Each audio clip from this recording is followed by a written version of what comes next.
Absolutely. Yeah. So hamstrings, if I'm going to work with an athlete or a client day one, I want to know how strong their hamstrings are, what their pelvic position is, and how their hamstrings are affecting that pelvic position.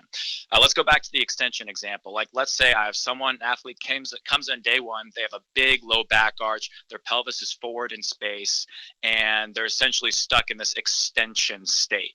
So what that immediately tells me is that their hamstrings are long and they're weak.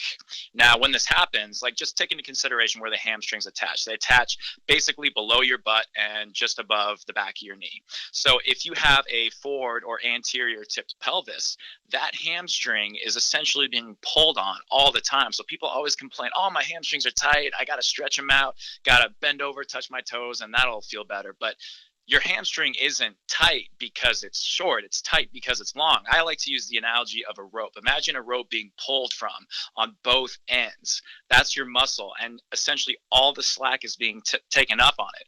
And of course, it's going to feel tight because it's always under constant pressure because of the position of your pelvis. So if someone has tight hamstrings, then I want to turn your hamstrings on. I don't want to turn them off and stretch them even further.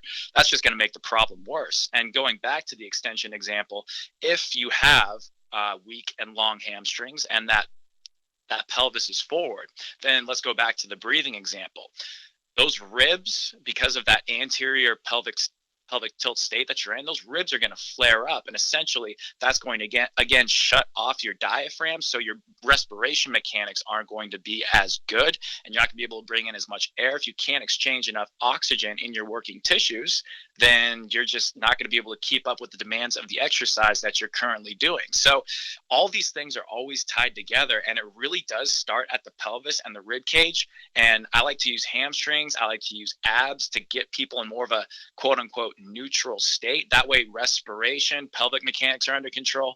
And really, man, like I can't drive home the importance enough of how much hamstrings matter.